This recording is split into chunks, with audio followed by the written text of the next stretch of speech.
Bienvenidos a Directo al Recap. Hoy vamos a adentrarnos en una de las series más críticas, violentas y provocadoras del género de superhéroes moderno. Una historia que rompe por completo con la idea tradicional de héroe, donde el poder no significa justicia, y donde las corporaciones han convertido incluso la salvación en un producto más dentro del mercado. Hoy repasamos The Boys. La historia nos presenta a Hughie Campbell, un chico completamente normal que vive una vida tranquila en una ciudad donde todo parece funcionar con cierta estabilidad. No es alguien importante ni alguien destinado a grandes cosas. Simplemente es una persona común con una vida sencilla, un trabajo en una tienda de electrónica y una relación estable con Robin, que representa para él su punto de equilibrio emocional, algo que le da sentido y rutina a su día a día sin mayores complicaciones.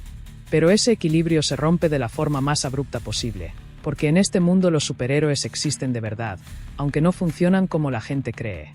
Mientras Hughie y Robin caminan por la calle hablando con normalidad, aparece Atren, uno de los superhéroes más rápidos del mundo, corriendo a velocidad supersónica, y en una fracción de segundo, sin margen de reacción ni posibilidad de entender lo que está ocurriendo, atraviesa accidentalmente a Robin delante de Hughie. Lo que sucede en ese instante no es solo una muerte, es un colapso total de la realidad para él, porque el cuerpo de Robin desaparece en una explosión de sangre mientras Hughie queda completamente paralizado, cubierto por los restos de la persona que acababa de estar con él unos segundos antes. Y lo más impactante de todo no es la violencia, sino la naturalidad con la que el mundo sigue después. Porque Atren apenas se detiene unos segundos, no muestra una reacción emocional real, no hay comprensión profunda de lo ocurrido, solo una disculpa rápida, automática, casi como si fuera parte de un protocolo de gestión de crisis, y después simplemente vuelve a marcharse como si aquello no tuviera importancia. Y en ese momento la serie deja claro algo fundamental, que los superhéroes aquí no son héroes, sino productos, piezas de una estructura mucho más grande que los controla y los utiliza. Esa estructura es Vought, la corporación que gestiona absolutamente todo lo relacionado con los supes, no solo su imagen pública, sino también su narrativa, sus errores y hasta la forma en la que el mundo debe percibirlos. Poco después del accidente, Vought entra en escena no como una institución preocupada por la tragedia, sino como una empresa preocupada por el daño mediático, porque lo que intentan no es reparar lo ocurrido, sino controlar la historia que se contará de ello. Le ofrecen dinero a Hughie, le ofrecen silencio, le ofrecen desaparecer el problema mediante un acuerdo de confidencialidad, y en ese momento se hace evidente que la muerte de Robin no es tratada como una pérdida humana, sino como un problema de imagen corporativa. Ese choque destruye completamente a Hughie por dentro, porque por primera vez entiende que el sistema no está diseñado para la justicia, sino para la protección del poder. Y en ese vacío aparece Carnicero, una figura completamente opuesta a todo lo que Hughie conoce. Alguien que no cree en la redención del sistema ni en la posibilidad de cambiarlo desde dentro, sino alguien que ya ha aceptado que la única respuesta posible es la destrucción directa de aquello que considera corrupto. Carnicero no intenta convencerlo con esperanza, sino con realidad. Le muestra que lo que ha ocurrido no es un accidente aislado, sino una pieza más dentro de un sistema mucho más grande y mucho más podrido de lo que parece desde fuera. Y le ofrece una decisión muy clara: unirse a él para exponer la verdad sobre los supes y atacar directamente a Vought. Hughie no está preparado para eso, no tiene entrenamiento, no tiene experiencia y no tiene herramientas emocionales para procesar lo que está viviendo, pero la mezcla de dolor, vacío y rabia silenciosa lo empuja poco a poco hacia ese camino, y a partir de ese momento su vida deja de ser normal para siempre. Mientras tanto la serie nos introduce a Annie Yanjueri, Luz Estelar, que representa todo lo contrario a ese mundo oscuro, porque ella sí cree en la idea de los superhéroes como figuras de protección, como símbolos de esperanza y como personas que realmente están ahí para ayudar. Su sueño es formar parte de los 7, el grupo de superhéroes más importante del mundo, y cuando lo consigue siente que ha logrado todo lo que quería en la vida, pero esa sensación dura muy poco. Porque nada más entrar descubre que los 7 no son un equipo de héroes, sino una marca global gestionada por Vought, donde cada miembro tiene una imagen pública, un contrato, una narrativa construida y un papel específico dentro de una maquinaria de entretenimiento. Nada es auténtico, todo está diseñado, incluso la forma en la que deben comportarse frente a las cámaras forma parte del producto que venden. Y el golpe de realidad llega muy rápido cuando Profundo, uno de los miembros del grupo, abusa de su posición de poder sobre ella, dejando claro que dentro de ese sistema no existe protección real ni siquiera entre los propios supes. Ese momento cambia completamente su visión del mundo porque ya no puede seguir creyendo en la idea de que está dentro de un grupo de héroes. Ahora entiende que está dentro de una industria de poder. Mientras Hughie empieza a moverse con Carnicero, se forma el grupo conocido como The Boys, formado por Frenchie, experto en explosivos y operaciones ilegales, Leche Materna, el miembro más racional del equipo que intenta mantener cierta estabilidad dentro del caos, y Kimiko, una joven con habilidades sobrehumanas que ha sido utilizada como experimento por Vought y convertida en arma. Cada uno de ellos representa una consecuencia distinta del mismo sistema. Todos han perdido algo, todos han sido dañados de alguna forma por los supes o por la corporación que los controla. A medida que la temporada avanza, el mundo de los superhéroes empieza a mostrarse como algo completamente artificial, donde las misiones no son espontáneas, sino planificadas, donde los rescates están diseñados para las cámaras, donde las tragedias se convierten en contenido mediático y donde la moralidad deja de importar cuando entra en juego la reputación. En el centro de todo esto está Patriota, el líder de los 7 y el superhéroe más poderoso del mundo, alguien con capacidades prácticamente ilimitadas, pero cuya verdadera peligrosidad no está en su fuerza sino en su forma de ver la realidad. Porque Patriota no ve a los humanos como iguales, los ve como inferiores, como algo que existe únicamente para admirarlo y validarlo, y aunque su imagen pública es perfecta, su interior está completamente roto, porque necesita aprobación constante, necesita control absoluto y cuando no lo tiene su comportamiento se vuelve completamente impredecible. Fue criado por Vought en un entorno artificial sin infancia real ni vínculos humanos auténticos, lo que lo convierte en alguien emocionalmente distorsionado desde su origen, y su relación con Madeline Stillwell no es más que otra forma de control emocional y validación constante. Mientras tanto, The Boys descubren el compuesto V, la sustancia que permite crear superhumanos artificialmente, lo que significa que los supes no nacen con poderes sino que son fabricados, diseñados y controlados por Vought, lo que destruye por completo la idea de héroes naturales o especiales. Y además Vought tiene un objetivo aún mayor, convertirlos en armas militares. Mientras todo esto ocurre, Hughie y Luz Estelar empiezan a cruzarse sin saber realmente quién es el otro dentro del conflicto, y en ese espacio aparece algo extraño dentro de este mundo, una conexión humana real que no está contaminada por el sistema, aunque esa conexión no puede sobrevivir cuando la verdad sale a la luz. Aún así, Luz Estelar empieza a rebelarse desde dentro, empieza a cuestionar el sistema, empieza a filtrar información y empieza a arriesgar su posición dentro de los 7. Uno de los momentos más importantes ocurre durante la misión del avión secuestrado, donde Patriota y Reina Maeve intentan salvar a los pasajeros, pero Patriota destruye accidentalmente los controles con su visión láser, y en ese momento entiende que no pueden salvar a todos, y toma la decisión de abandonar el avión, dejando dentro a familias, niños y civiles completamente indefensos. Ese instante define completamente su naturaleza, porque Patriota no es un héroe. Es el resultado perfecto de un sistema que ha eliminado cualquier rastro de empatía real. Mientras tanto, Carnicero sigue obsesionado con su esposa Becca, convencido durante años de que Patriota la destruyó, pero el giro final cambia todo cuando descubre que Becca sigue viva, que Vought la ha estado ocultando, y que además tiene un hijo con poderes directamente relacionado con Patriota. Ese descubrimiento rompe completamente a Carnicero y redefine toda su motivación. La temporada termina dejando claro que esto no es una historia cerrada, sino el inicio de algo mucho más grande. Porque Vought sigue controlando todo, Patriota sigue siendo prácticamente intocable, y The Boys apenas han empezado a comprender la magnitud del sistema al que se enfrentan. Porque en este mundo el verdadero enemigo no es un héroe, sino la estructura que convierte el poder en producto y la verdad en manipulación. La segunda temporada de The Boys, todo empieza con Carnicero completamente desesperado intentando mantener el control de una situación que claramente ya se le está escapando de las manos. Mientras tanto vemos como Lamplighter lleva a Hughie por un pasadizo secreto hacia la torre de Vought. Y aquí tenemos una escena bastante triste porque Lamplighter se rompe emocionalmente al ver que retiraron su estatua. El tío literalmente se da cuenta de que para Vought ya no significa absolutamente nada. Toda su vida fue servir a esa empresa y ahora simplemente lo han borrado. Y sinceramente, aunque Lamplighter había hecho cosas horribles, aquí sí da un poco de pena. Y entonces ocurre una de las escenas más locas de toda la temporada. Lamplighter decide prenderse fuego él solo y suicidarse delante de Hughie. Y Hughie se queda totalmente en shock porque literalmente el plan dependía de él. Es como hermano. Tenías una única misión. Así que no le queda otra que improvisar y cortarle la mano para usar el sistema de seguridad y acceder al ascensor. Al mismo tiempo se activan las luces de emergencia y eso permite a Luz Estelar escapar. Pero justo cuando parece que puede salir, aparece Negro Oscuro atacándola en la sala de reuniones. Y aquí quiero decir una cosa. Negro Oscuro da muchísimo miedo precisamente porque no habla. Nunca sabes qué está pensando. Parece una máquina. Un monstruo silencioso que simplemente aparece para matar. Pero entonces entra Maeve y consigue incapacitarlo usando un dulce con nueces debido a su alergia brutal.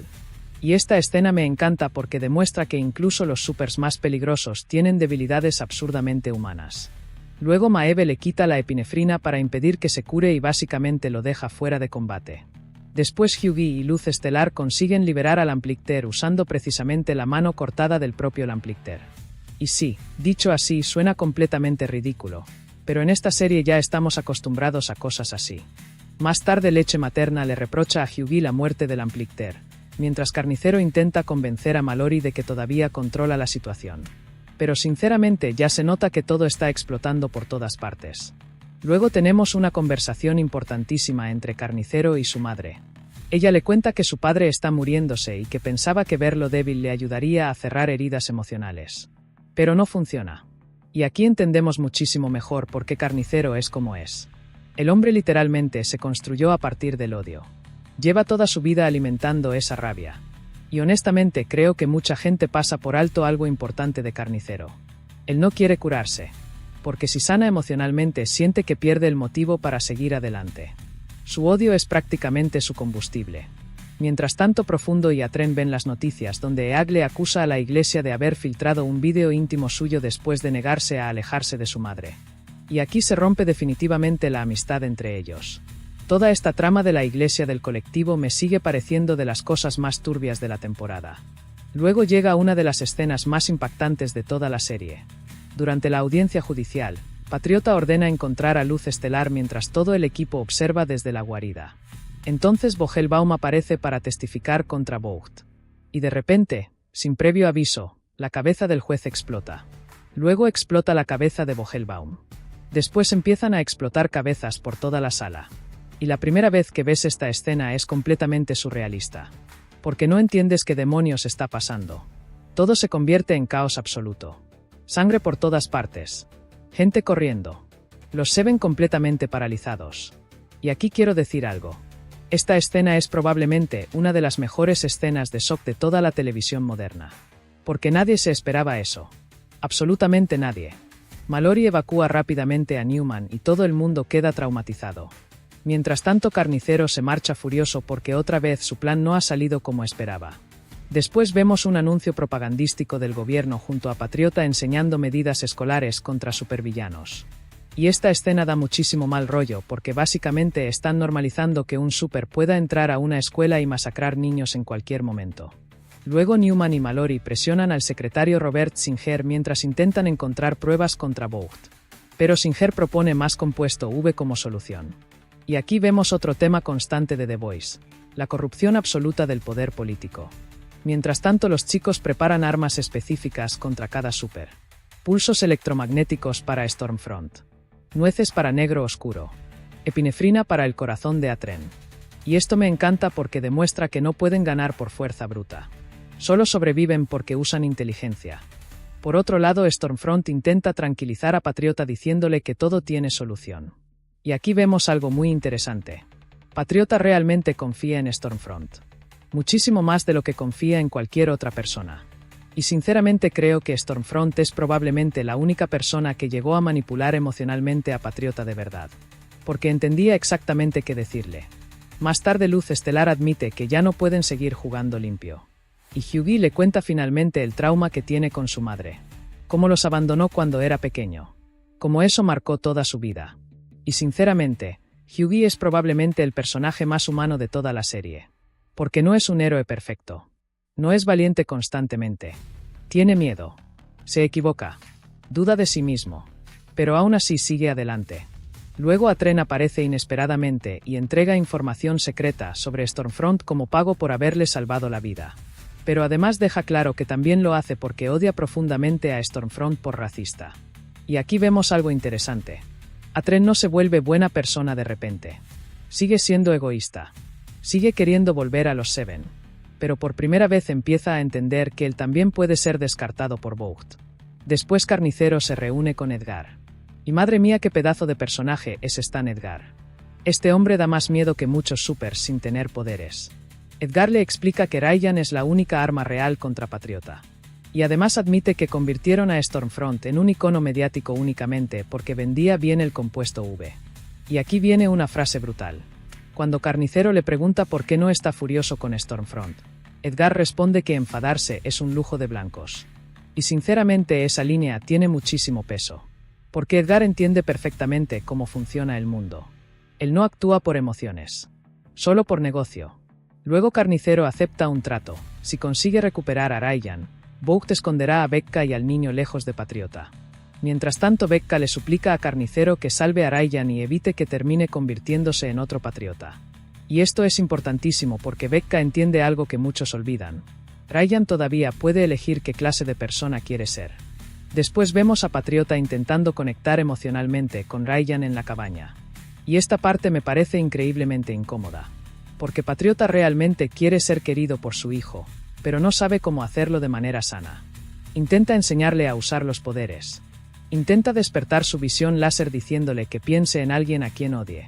Pero Ryan responde que no odia a nadie. Y aquí está la diferencia fundamental entre Ryan y Patriota. Ryan todavía conserva empatía. Entonces explota toda la verdad sobre Stormfront. Se revela su pasado nazi, su relación con Frederick Vought y su verdadera edad. Y claro, todo se va al infierno. Cuando Stormfront va hacia la cabaña, los chicos activan un sistema de sonido ultrasónico para desorientar a Patriota y Ryan. Y mientras Patriota destruye los altavoces, Carnicero y Becca aprovechan para escapar con Ryan. Pero Patriota regresa y encuentra soldados de Vought buscando a Ryan. Y los mata brutalmente sin pensarlo dos veces. Y aquí quiero parar un momento porque esta escena deja clarísimo algo. Patriota ya está totalmente fuera de control moralmente. Mata humanos como si aplastara insectos. Luego Stormfront aparece y empieza el enfrentamiento final. Luz Estelar y Kimiko intentan detenerla, pero Stormfront las destroza fácilmente. Hasta que llega Maeve. Y aquí tenemos probablemente una de las escenas más satisfactorias de toda la serie. Maeve, Luz Estelar y Kimiko unidas reventando a golpes a Stormfront. Y sinceramente, se siente increíblemente merecido. Pero Stormfront consigue escapar e intenta llevarse a Ryan. Entonces Becca le clava un cuchillo en el ojo y Stormfront responde ahorcándola brutalmente. Carnicero intenta detenerla, pero no puede hacer absolutamente nada. Y justo entonces Ryan pierde el control. Sus ojos empiezan a brillar y de repente todo queda envuelto en luz. Cuando despiertan, Stormfront está completamente quemada y sin extremidades. Pero lo peor viene después. Ryan también ha herido mortalmente a Becca. Y esta escena es devastadora porque Ryan inmediatamente entiende lo que ha hecho. El niño queda completamente roto psicológicamente. Antes de morir, Becca le pide a Carnicero que le prometa que Ryan sabrá que no fue culpa suya. Que él es bueno. Y honestamente esta escena cambia totalmente a Carnicero. Porque por primera vez entendemos que ya no lucha solo por venganza. Ahora también lucha por proteger al hijo de Becca. Entonces aparece Patriota. Y cuando ve lo ocurrido intenta llevarse a Ryan con él. Pero Ryan decide quedarse junto a Carnicero. Y esa decisión destruye emocionalmente a Patriota. Porque al final, lo único que Patriota siempre quiso era amor. Aunque sea incapaz de conseguirlo de forma sana. Entonces aparece Maeve mostrando el vídeo del avión y amenaza con publicarlo si Patriota no deja marchar a todos. Y aquí Patriota finalmente cede. No porque tenga miedo físico, sino porque tiene terror absoluto a dejar de ser amado. Y sinceramente, aquí entra una teoría bastante interesante. Mucha gente dice que Patriota es simplemente un psicópata. Pero yo creo que hay muchísimo más detrás. Patriota parece tener una necesidad enfermiza de validación emocional. Necesita que la gente lo adore constantemente porque literalmente nunca recibió amor real cuando era niño. Eso no justifica nada de lo que hace, obviamente. Sigue siendo un monstruo. Pero explica por qué actúa así. Después vemos cómo Vought culpa de todo a Stormfront y continúa adelante como si nada hubiera pasado. Maeve y Luz Estelar siguen en los Seven. Atren consigue regresar. Profundo vuelve a quedarse fuera. Hughie y Luz Estelar finalmente comienzan una relación seria. Y sinceramente después de todo lo que han sufrido juntos ya era hora de que tuvieran un poco de felicidad. Carnicero entrega a Ryan a Mallory para mantenerlo escondido y lejos de Patriota. Y aquí tengo otra teoría importante. Creo que Ryan va a convertirse en el personaje más importante de toda la serie. Porque representa exactamente lo contrario que Patriota pudo haber sido. Ryan sí tuvo una madre que lo quiso. Sí tuvo cariño. Sí tuvo una infancia humana. Por eso todavía tiene empatía. Mientras tanto, Newman crea una oficina especial para vigilar supers y parece completamente confiable. Hasta que ocurre el giro final. La cabeza de Alastair explota. Y descubrimos que Newman era la auténtica explotacabezas desde el principio. Y madre mía qué final. Porque significa que literalmente estaba manipulando todo desde dentro. Y lo peor es que Hughie termina aceptando trabajar para ella sin tener ni idea de quién es realmente. Así termina esta temporada brutal de The Boys. Con Patriota más inestable que nunca. Ryan traumatizado. Carnicero intentando encontrar un nuevo propósito. Y una conspiración todavía mucho más grande creciendo desde las sombras. Y sinceramente, esta segunda temporada es una barbaridad absoluta. No solo mejora casi todo respecto a la primera, sino que además consigue desarrollar muchísimo mejor a los personajes. Ya no son solo supers locos haciendo cosas salvajes. Ahora entendemos por qué están rotos. Y eso hace que todo sea mucho más interesante. Porque al final The Boys no va solo de superhéroes. Va de poder, de traumas, de ego, de manipulación, de fama, y de personas completamente destruidas intentando sobrevivir en un mundo todavía peor.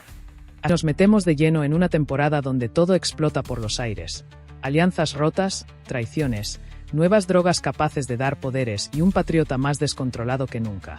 Y lo peor no es que esté loco, lo peor es que ya ni siquiera intenta ocultarlo. Así que preparaos porque hoy toca una de las temporadas más salvajes, incómodas y brutales de los Boys. La temporada empieza con los supers completamente fuera de control mientras el equipo intenta mantener algo parecido al orden. Después de todo lo ocurrido con Stormfront, Vought intenta limpiar su imagen públicamente, fingiendo que todo está bajo control aunque por dentro el caos es absoluto. Patriota aparece en una película propagandística donde lo presentan como el gran héroe americano mientras el resto de personajes intenta actuar como si nada hubiera pasado. Pero ya desde el principio se nota que Patriota está distinto. Más inestable, más arrogante, más peligroso. Mientras tanto, Hughie trabaja oficialmente con la oficina encargada de controlar asuntos relacionados con supers y parece que, por primera vez en mucho tiempo, intenta hacer las cosas de manera legal. Cree que puede marcar la diferencia sin recurrir a la violencia extrema de Carnicero. Pero claro, estamos hablando de Carnicero. Y Carnicero jamás hace las cosas de forma limpia. Todo cambia cuando el equipo investiga una fiesta privada de supers. Allí aparece Termita, un súper capaz de hacerse diminuto, y la serie decide recordarnos inmediatamente lo enferma que está. Termita se mete dentro del cuerpo de un hombre durante un encuentro íntimo, estornuda accidentalmente y literalmente lo revienta desde dentro. Y sí, los Boys acaba de empezar la temporada diciendo, por si no os acordabais, seguimos completamente zumbados. Franchi y Kimiko intentan capturarlo mientras Carnicero supervisa la operación, pero todo termina en caos. Y aunque consiguen atraparlo, Hughie insiste en hacerlo todo legalmente. El problema es que Carnicero cada vez tiene menos paciencia para seguir normas. Él no quiere detener supers. Él quiere destruirlos. Al mismo tiempo vemos a Ryan viviendo escondido bajo la protección de Mallory. El chaval sigue traumatizado por la muerte de su madre y tiene auténtico miedo de convertirse en alguien como Patriota. Y sinceramente, viendo quién es su padre, no le faltan motivos. Ryan todavía es un niño, pero ya carga con una presión gigantesca. Sabe que algún día podría convertirse en el ser más peligroso del planeta. Y hablando del ser más peligroso del planeta, Patriota empieza a mostrar su verdadera cara. Cada vez soporta menos compartir atención con otros supers. Cuando Profundo intenta volver a los 7, Patriota se siente amenazado incluso por algo tan insignificante como una entrevista promocional. Porque el problema de Patriota nunca fue solo el poder. El problema es su necesidad enfermiza de adoración constante. Y aquí la temporada empieza a profundizar muchísimo más en la psicología del personaje. Patriota fue criado como un producto, no como un ser humano. Toda su infancia se basó en experimentos, control y popularidad. Nunca tuvo amor real. Nunca tuvo una familia. Nunca aprendió empatía. Y ahora vemos las consecuencias. Un hombre con poderes divinos y la madurez emocional de un niño roto. Pero Vought tiene otro plan entre manos. Stan Edgar presenta el compuesto 24, una nueva variante temporal del compuesto V que otorga poderes durante 24 horas. Y esto cambia completamente las reglas del juego, porque ahora cualquiera podría convertirse temporalmente en Super. Cuando Carnicero descubre esto, algo cambia dentro de él, porque por primera vez existe la posibilidad real de enfrentarse físicamente a Patriota. Y aunque sabe que el compuesto es peligroso, la tentación es demasiado grande. Mientras tanto, Luz Estelar recibe una oferta inesperada: convertirse en CEO Capitana de los 7 junto a Patriota. Vought quiere usarla para mejorar la imagen pública del grupo después del escándalo de Stormfront. Pero en realidad solo la están utilizando como una marioneta más. Luz Estelar acepta porque todavía quiere creer que puede cambiar las cosas desde dentro. Y sinceramente, ella es probablemente el personaje más moralmente fuerte de toda la serie, porque sigue intentando hacer lo correcto incluso rodeada de monstruos. Pero Patriota empieza a perder completamente la cabeza. Hay una escena brutal donde intenta salvar a una chica llamada Chelsea de suicidarse. Durante unos segundos parece que realmente va a ayudarla, hasta que termina gritándole que salte. Y aquí ya entendemos algo aterrador. Patriota ya no necesita fingir humanidad cuando no hay cámaras delante. Y honestamente, creo que esta temporada muestra la evolución definitiva del personaje. En las anteriores todavía intentaba mantener una imagen pública perfecta. Aquí ya no. Aquí empieza a darse cuenta de que mucha gente le apoyará incluso mostrando su auténtica cara. Y eso lo convierte en alguien muchísimo más peligroso. Mientras tanto, Carnicero descubre información sobre Soulja Boy, el antiguo líder del grupo Pavak, desaparecido décadas atrás durante una misión en Nicaragua. Según los rumores, un arma capaz de matar supers acabó con él. Y automáticamente el equipo piensa lo mismo: si algo pudo matar a Soulja Boy, quizá también pueda matar a Patriota. Aquí empieza una investigación que poco a poco conecta el pasado de Vought, experimentos militares y secretos ocultos durante décadas. Hughie además descubre que Victoria Newman en realidad tiene vínculos directos con Stan Edgar. Y eso destruye completamente la poca confianza que le quedaba en el sistema. Otra vez siente que todo estaba manipulado desde el principio. Y esta es una de las razones por las que Hughie acaba tomando decisiones cada vez más desesperadas. Porque durante toda la serie se siente inferior al resto. No tiene poderes. No es fuerte. No sabe pelear. Siempre necesita que otros lo protejan. Y cuando descubre el compuesto 24, empieza a obsesionarse con la idea de dejar de sentirse inútil. Mientras tanto, Carnicero utiliza el compuesto por primera vez y obtiene poderes similares a los de Patriota, incluyendo visión láser. Y aquí ocurre algo muy importante. Durante años Carnicero odió a los supers porque abusaban de su poder, pero en cuanto tiene la oportunidad, él también se deja consumir. Porque el verdadero mensaje de esta temporada no es solo que los supers estén corruptos. Es que el poder corrompe prácticamente a cualquiera. Luego llega uno de los momentos más tensos de toda la temporada. Patriota amenaza directamente a Luz Estelar y le deja claro que si ella publica el famoso vídeo del avión, él destruirá absolutamente todo. Y lo peor es que sabes perfectamente que no está mintiendo. Antes Patriota necesitaba aprobación pública para sentirse querido. Ahora descubre que también puede conseguir seguidores mostrando abiertamente su lado más violento y autoritario. Y aquí la serie empieza a tocar temas muy peligrosamente reales sobre fanatismo, populismo y culto a la personalidad. Porque hay gente que ya no apoya a Patriota pese a su locura. Lo apoyan precisamente por ella. Por otro lado, Atren atraviesa una crisis brutal. Su cuerpo ya no soporta seguir corriendo y además empieza a enfrentarse por primera vez a problemas sociales reales, especialmente tras los abusos cometidos por Blue Hawk contra comunidades afroamericanas. Y aunque Atren intenta aparentar indiferencia, poco a poco empieza a darse cuenta de que durante años miró hacia otro lado mientras otros sufrían. Luego el equipo viaja a Rusia buscando información sobre Soulja Boy. Allí descubren un laboratorio secreto donde finalmente encuentran al propio Soulja Boy congelado y sometido por los rusos durante décadas. Y cuando despierta, madre mía, Soulja Boy es básicamente una bomba humana andante. Un súper extremadamente poderoso con mentalidad completamente anticuada, lleno de traumas, paranoia y rabia acumulada durante 40 años. Muchísima gente comparó a Soulja Boy con una versión oscura del Capitán América y la verdad es que tiene todo el sentido.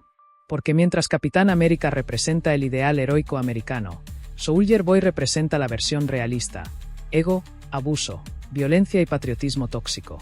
Además descubrimos que cada vez que escucha cierta música rusa pierde el control y libera explosiones devastadoras capaces incluso de eliminar poderes de supers. Mientras tanto, Patriota empieza una relación pública falsa con Luz Estelar y la obliga a fingir delante del mundo entero. La presión psicológica que ejerce sobre ella durante toda la temporada es brutal. Básicamente vive aterrorizada constantemente. Y luego ocurre una de las escenas más crueles de toda la serie. Patriota asesina a Supersónico simplemente porque sospecha que podría ayudar a Luz Estelar. Y después le muestra el cadáver destrozado como advertencia. De verdad, cada vez que parece que Patriota no puede dar más miedo, consigue superarse. A partir de aquí la temporada se vuelve completamente caótica. Soldier Boy empieza a buscar a los antiguos miembros de PAVAK para vengarse de todos los que participaron en su traición. Descubrimos que prácticamente todo el grupo conspiró contra él porque estaban hartos de sus abusos. Y sinceramente, aunque Soldier Boy sea carismático, la serie deja bastante claro que también era un monstruo. Hay una escena increíble donde Black Noir recuerda mediante animaciones cómo Soldier Boy lo maltrataba constantemente. Y honestamente da bastante pena, porque Noir probablemente es uno de los personajes más trágicos de toda la serie. También tenemos Erogasmo. Sí, ese episodio. Una fiesta gigantesca de supers completamente degenerados donde absolutamente todo se descontrola. Drogas, sexo, violencia, explosiones. Y en medio de todo eso llega Patriota para enfrentarse cara a cara con Soldier Boy. Y aquí pasa algo histórico. Por primera vez en toda la serie vemos a Patriota teniendo miedo real. Porque Carnicero, Hughie y Soldier Boy consiguen inmovilizarlo durante unos segundos. Y aunque Patriota logra escapar, ya entiende algo aterrador, no es invencible. Después Luz Estelar finalmente decide abandonar por completo la mentira de Vought y revela públicamente toda la verdad sobre Soldier Boy y Patriota mediante un directo. Y sinceramente, este es probablemente el momento donde Annie deja definitivamente de ser Luz Estelar para convertirse simplemente en ella misma. Ya no quiere ser un producto. Ya no quiere fingir. Y hablando de secretos, llega el bombazo más loco de toda la temporada. Soldier Boy es el padre biológico de Patriota. Sí, Vought utilizó material genético de Soldier Boy para crear a Patriota. Y honestamente esta revelación tiene muchísimo sentido. Porque ambos son prácticamente iguales. Hombres incapaces de expresar emociones sanas, obsesionados con la fuerza y criados por sistemas que los utilizaron como herramientas. Luego llega el enfrentamiento final en la Torre Vought. Todos los personajes terminan chocando entre sí mientras Soldier Boy intenta matar a Patriota. Pero entonces Ryan aparece. Y aquí Carnicero toma la decisión que cambia completamente el final.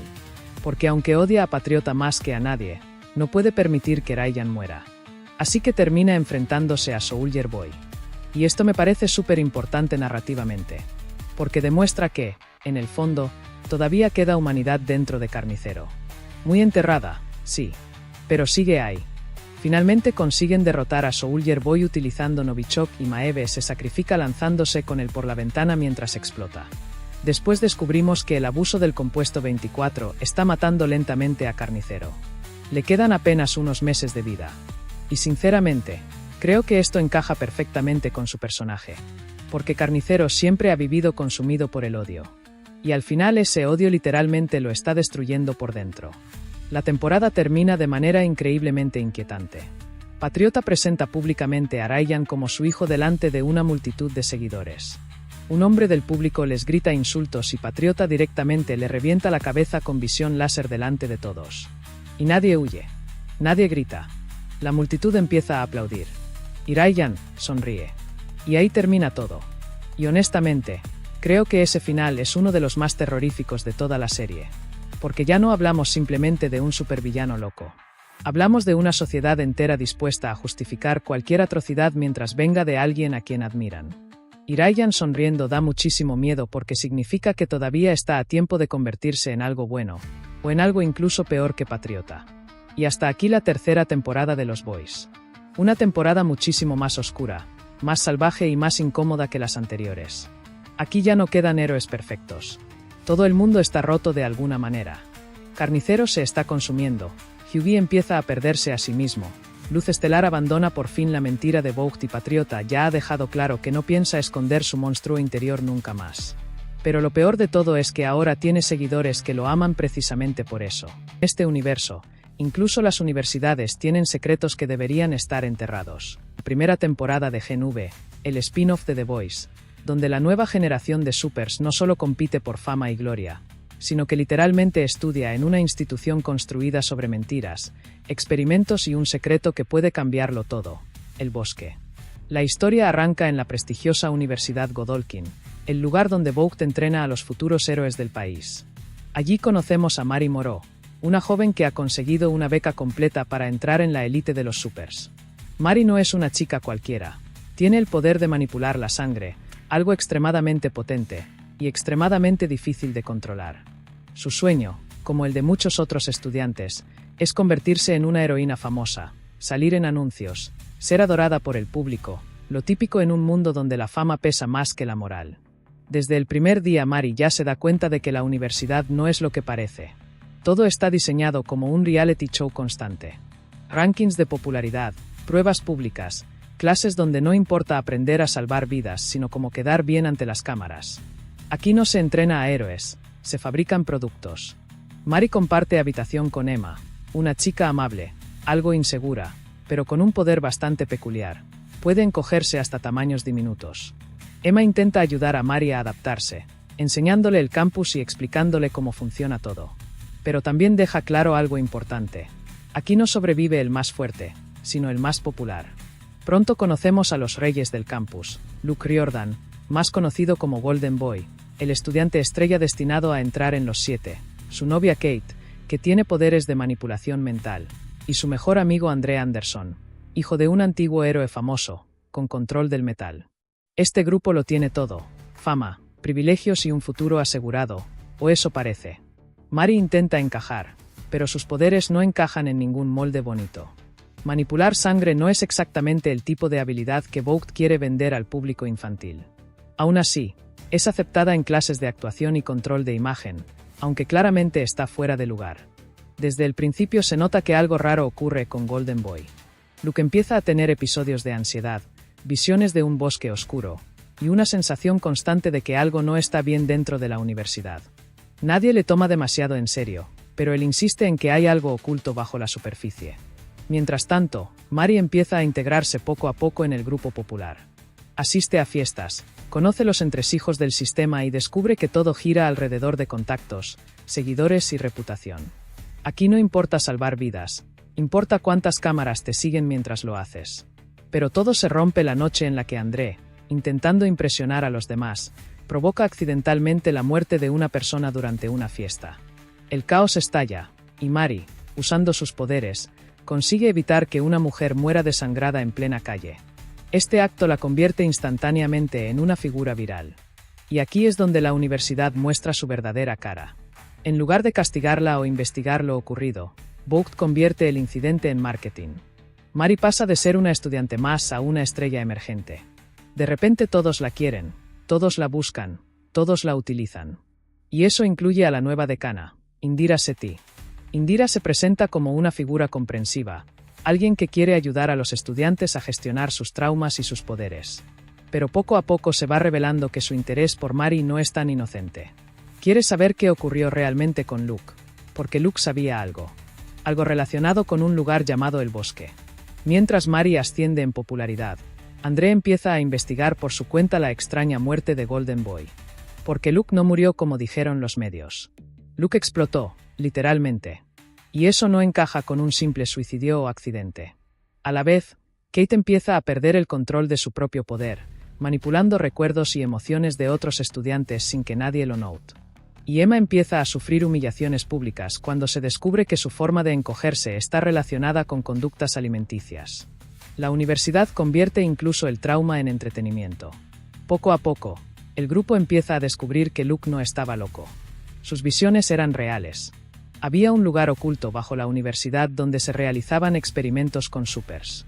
Un proyecto secreto llamado El Bosque, donde estudiantes eran encerrados y usados como pruebas vivientes. Y aquí todo empieza a encajar. El hermano de Luke, Sam, que supuestamente estaba muerto, en realidad está vivo, y encerrado en el bosque. Sam es increíblemente poderoso, pero también mentalmente inestable, con episodios de esquizofrenia que lo hacen impredecible. Y Luke descubrió su existencia poco antes de morir. Mari, André y Kate empiezan a conectar las piezas del puzzle. Descubren grabaciones ocultas, mensajes, y pruebas de que la universidad no solo entrena héroes, sino que experimenta con ellos para crear algo mucho más grande. Mientras tanto, Mari empieza a tener una relación cada vez más cercana con Indira, quien la manipula emocionalmente para ganarse su confianza. Le ayuda a lidiar con el trauma de haber perdido a sus padres cuando descubrió sus poderes, algo que Mari no había contado a nadie. Pero todo cambia cuando André descubre la verdad completa. Sam sigue vivo, y el bosque no es solo un laboratorio, es una prisión donde se experimenta con supers para aumentar o controlar sus poderes. Y lo peor de todo, Vought está implicada directamente. Cuando intentan liberar a Sam, las cosas se salen completamente de control. Emma, intentando ayudar, termina involucrándose en una situación violenta que acaba con varias muertes dentro del complejo. Sam es liberado, pero su mente está completamente rota. A partir de aquí, la serie entra en modo caos absoluto. Sam empieza a ser manipulado por alucinaciones que le ordenan matar a los responsables del proyecto. Kate empieza a usar sus poderes de forma descontrolada, provocando pérdida de memoria masiva en el grupo para proteger a Indira. Y Mari empieza a darse cuenta de que todo el sistema en el que confiaba está construido sobre mentiras. El punto de inflexión llega cuando descubren la verdad sobre Indira Sethi. Ella no quiere salvar a los estudiantes, quiere usar el virus desarrollado en el bosque para eliminar a todos los supers del mundo. Pero su versión de la salvación implica genocidio. El grupo se divide completamente. Sam y Kate empiezan a apoyar la idea de destruir el sistema desde dentro. André intenta mantener el control, pero su familia y su legado lo presionan constantemente. Emma solo quiere sobrevivir. Y Mari empieza a perder la línea entre heroína y arma. Finalmente, el bosque es liberado parcialmente, desatando el caos dentro del campus.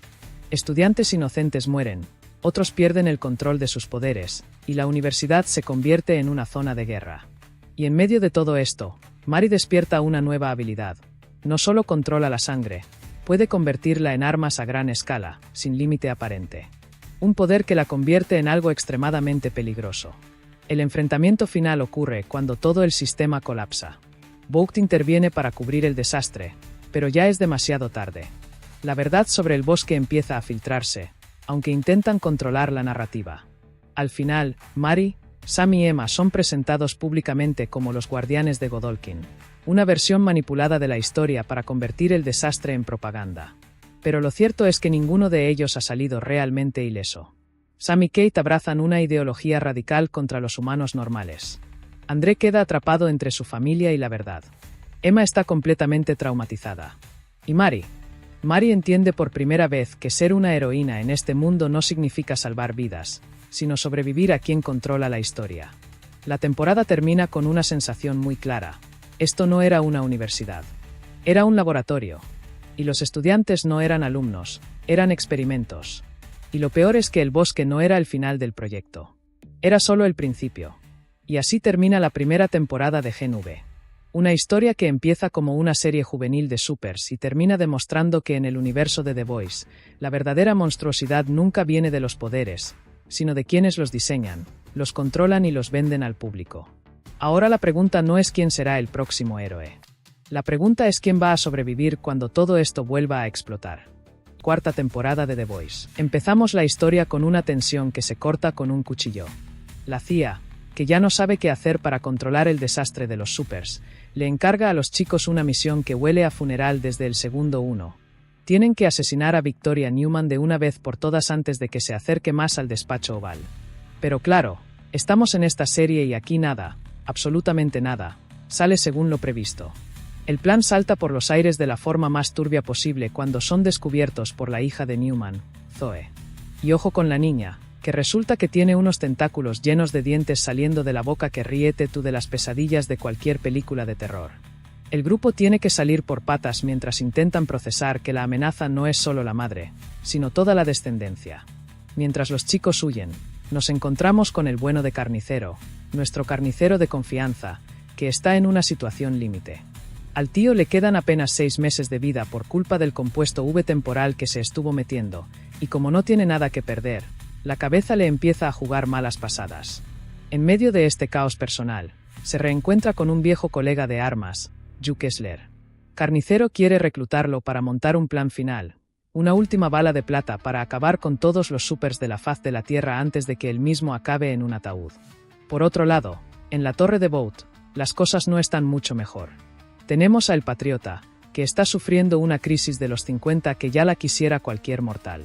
El tío está obsesionado con un pelo blanco que ha encontrado en su zona baja, se mira al espejo y ve que se hace viejo, y lo peor de todo es que está hasta las narices de que todo el mundo a su alrededor sea un lameculos que le dice que sí a todo por puro terror. Él quiere mentes brillantes, no mascotas, y por eso decide reclutar a Sabia, que es, literalmente, la persona más inteligente del planeta Tierra, y su superpoder no es volar ni tirar rayos, es pensar a un nivel que nosotros ni olemos. Juntos empiezan a tejer un plan que es pura maldad pura. Asesinan a 3 fans de forma brutal. Sabia instiga un disturbio de proporciones épicas a las puertas del tribunal donde se está juzgando a El Patriota, y cuando el jurado lo declara inocente, porque el sistema está igual de podrido que ellos, Atren aprovecha la confusión para soltar los cadáveres de los 3 tipos en medio de la multitud. La jugada es maestra y aterradora a la vez, porque logran que todo el mundo piense que los seguidores de Luz de Estrella son unos energúmenos violentos y unos asesinos, hundiendo la reputación de Annie en el fango más profundo. Mientras la opinión pública arde, Carnicero sigue en su espiral de locura. El pobre está medio pirado y tiene delirios constantes con su mujer fallecida, Becca, que se le aparece como un ángel de la guarda intentando que no pierda la humanidad que le queda. Pero a la vez tiene a Kessler, que es como el demonio en su otro hombro incitándolo a la violencia extrema. Aunque intenta acercarse a Newman para conseguir información del Instituto Red River, ese orfanato de horrores donde Boat guarda a los niños súper que no quiere nadie, su cabeza está en otro sitio. Y si hablamos de problemas familiares, el pobre Hiwi se lleva la palma. Su padre sufre un derrame cerebral de la nada y acaba en el hospital entubado. Por si no fuera suficiente drama, aparece su madre, Daphne, que los abandonó cuando él era pequeño. Hiwi está lleno de rencor y no se cree ni una palabra de sus disculpas, pero está tan desesperado por salvar a su viejo que apenas tiene fuerzas para mandarla a paseo. Al final, Carnicero intenta volver al grupo, pero que ahora lleva el mando y está a un paso de sufrir un infarto por el estrés, no lo quiere ver ni en pintura. Aún así, el Carnicero no se queda quieto y descubre que Sabia está reclutando a una tal Dinamita, una súper de extrema derecha que tiene un canal de noticias que vomita odio las 24 horas del día. En una misión de espionaje que sale fatal, se lían a tortas con un tío capaz de clonarse hasta el infinito. Es una escena sangrienta y absurda donde Atren vuelve a demostrar que tiene algo de corazón, porque empieza a pasarle información confidencial a Hiwi, convirtiéndose de forma oficial en el topo de los 7. La trama de Ryan es quizá la más triste de toda la temporada.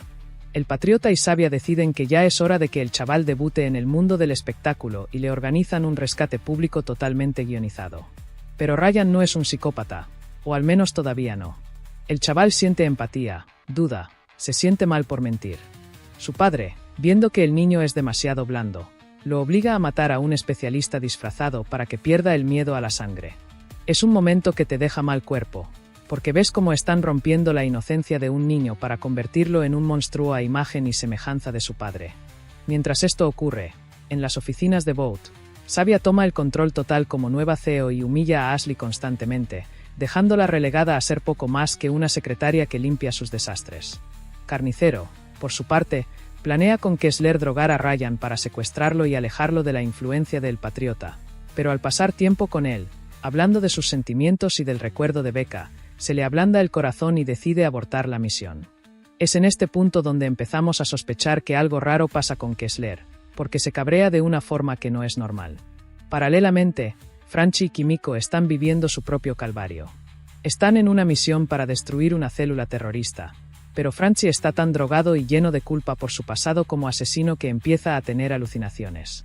Kimiko se enfrenta a una vieja conocida de su época en la mafia, reviviendo traumas que creía superados. Mientras tanto, Annie, o sea Luz de Estrella, se ve las caras con Dinamita en una pelea que es más personal que política. Resulta que Annie, cuando era una adolescente en los concursos de belleza de Supers, soltó un rumor sobre Dinamita que le arruinó la vida. Es un golpe de realidad para el espectador. Ni siquiera la buena de la serie es perfecta, todos tienen trapos sucios.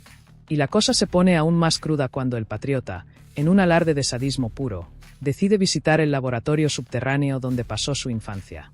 No va para recordar los viejos tiempos, va para torturar sistemáticamente a todos los científicos que lo trataron como un espécimen de laboratorio y no como a un niño. Es una carnicería absoluta. Deja a la directora del centro viva, pero rodeada de los cadáveres despedazados de sus compañeros, solo para que el trauma la acompañe el resto de sus días.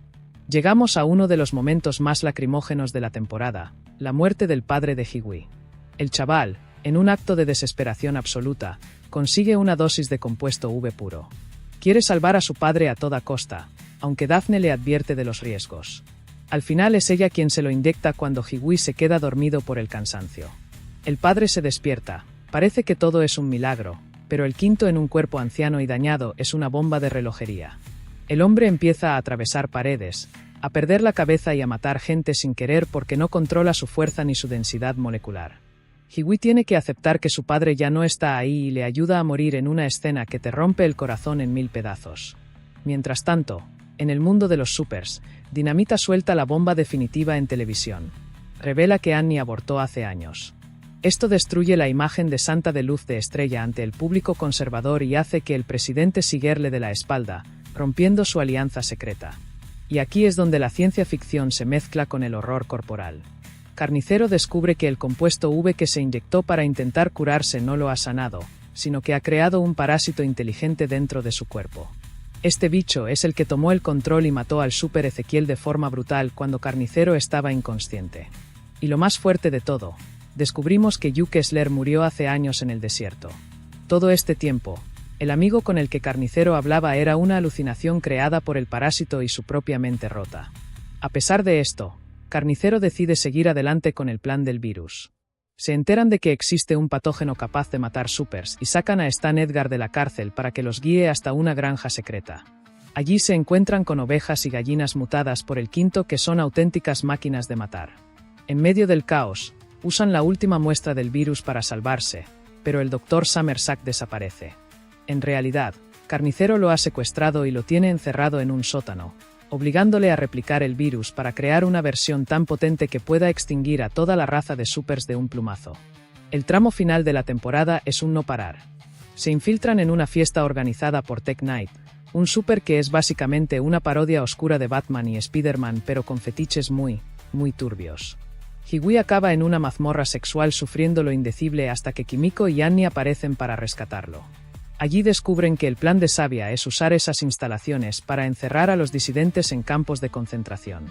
La tensión en los 7 llega al límite. Atren salva a MM de un ataque de pánico y, tras darse cuenta de que puede ser un héroe de verdad, decide abandonar el país y a los 7 antes de que el patriota lo descubra. Pero es tarde para las sutilezas.